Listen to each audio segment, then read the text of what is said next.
Hi there. This week is starting with some very bad news about the military coup in Myanmar.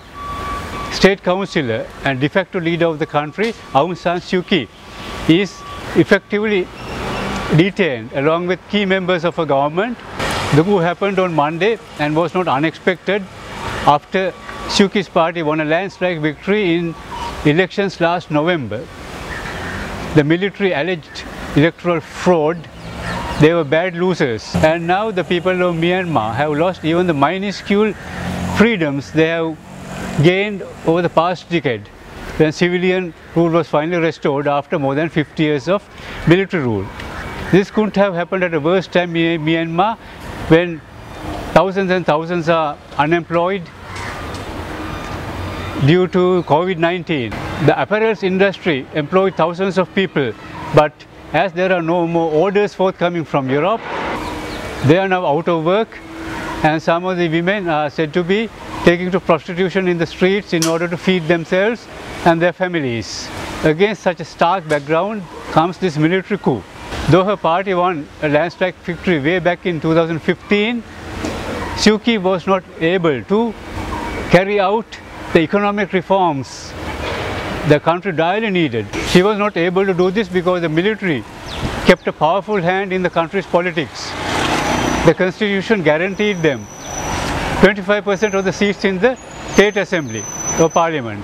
But people clearly didn't lose faith in her, hence last November's landslide victory for her party, because she is revered nationwide and they had pinned much hope in her ability to carry through reforms.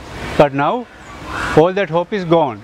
Her international reputation remains tarnished because she was not able to stop the military from persecuting the Rohingya minority. She was seen as a Burmese nationalist who ignored their plight.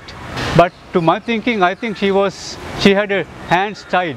Now, if she had crossed the military's path over the Rohingyas, the coup would have come sooner than later. The military controls key ministries in Myanmar with China's backing.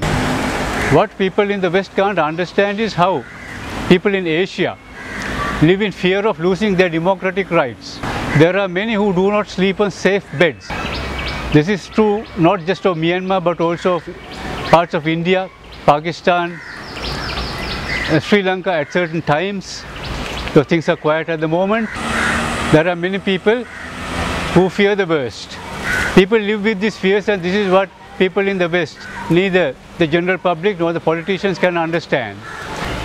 It is not that people don't want democracy or do not love it, but they run terrible risks trying to safeguard it. And when it happens, a protest at the UN doesn't really matter, because now China plays a heavy hand in the affairs of almost every Asian country.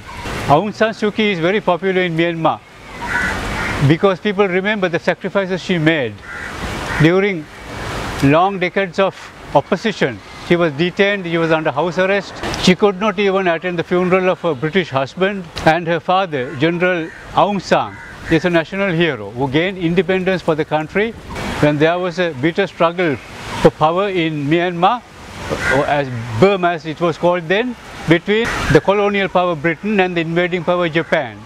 He steered a politically difficult and pragmatic path between these two powers to gain independence for Burma, but unfortunately he was assassinated by a military coup, and Burma's taste of freedom was very, very brief indeed, as the military under General Navin took over, and the military rule lasted 50 years. Then Aung San Suu Kyi back in power, in some kind of power, not total control over the last decade. Now that experiment in freedom is also gone. But let's end this on a lighter note. The morning of the coup, a dancer was carrying out a dance routine on the road to the parliament in the capital of Myanmar, and she was filming herself, but unknown to her, military vehicles were passing behind her. This video is now available on social media, you can see it. The coup happened on Monday.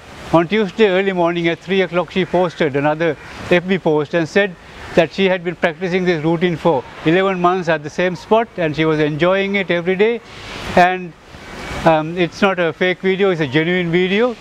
And she in fact became the sole witness to record, wittingly or unwittingly, the beginnings of the military coup. So let's hope the Myanmar army ignores this video and does not take her into detention as well, and let's hope that freedom is restored in Myanmar before long.